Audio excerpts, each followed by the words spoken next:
Bwana, nimefurahi sana mmekuja kwa wakati. Na mimi pia. Nyinyi ni watu wa time kabisa. Asante sana. Sasa bwana, nilikuwa nawafuatilia mtandaoni, mna trendi sana. Ni kweli. Msanii wako mko vizuri. Sasa mimi nina event yangu nimeandaa, itafanyikia ufukweni mwa bahari. Audience wa wavuvi sio wavuvi, actually ni watu wa kawaida. Okay. Ila location ndio umeipenda pale. Yeah, na inaweza ikawa na watu kuanzia 300 mpaka 350. Good job. Nikasema nije nimuone msanii wako. Tuweza kushikana mikono na kuweza kusogea mbele kama vijana. Hamna hela mikono? No, hela ipo. Sawa. Ongea kunjuka. Ndio sasa lazima nijue kwanza bajeti yenu nyie imekaaje. Bajeti yetu sio mbaya kwa sababu mtu unaona kama ulivyosema ametrendi, tumetumia kazi na akapata kazi. So na itakusaidia vile vile. Unajua mtu wa kazi na hata ukimpeleka pale atawaona watu wafanyaji kazi wenzake. So bajeti yake kwa huyu, kwa wewe, shati lako la kitenge tumeona si haba, milioni 10.5. Ngoja milioni 10.5. 10.5. Kazi yenyewe anaokuja pale afanya hata masaa mawili kaka.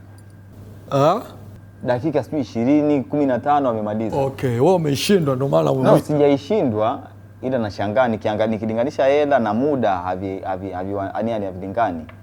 Mimi bajeti yangu nilikuwa nimepanga milioni.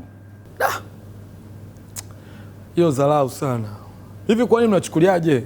Wewe umeona huyu ana jina sasa hivi. Alafu unasema milioni, yani kutoka kwenye 9 huko kote mpaka milioni kaka. Hebu kwa serious bwana. Niko serious. Najiangalia mfuko wangu, sije nikasema kitu ambacho sina uwezo nacho. Sikia, jazia kwenye hiyo show yako. Sawa? Wewe achana naye huyu. Nyoko nini wewe? Vipi? Sasa sikia. Basi.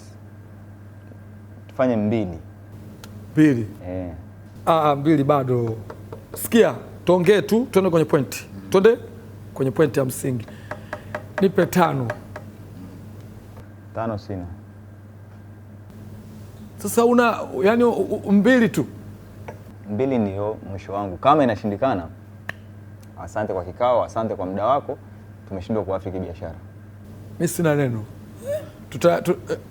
Vipi? Basi niwashukuru sana msanii. Hamna shida. Acha mimi niende. Haya. Asante bro. Haya bwana. Haya bwana, lakini usikatae hela. Sikatai hela vipi? Mimi kwenye 5 hapo wewe nipe. Huyu namtoa. Hii ndio unaniambia 2. Huyu anafanya kazi Uganda, Kenya, Rwanda huko, tumemsafirisha kila sehemu. Vipi bwana na shati lake wa kitenge? Sikia. Siku nyingine uje bwana na bajeti nzuri. Wewe mbona utulii vipi? Naenda washroom mara moja nakuja. Dakika moja. Nakuja.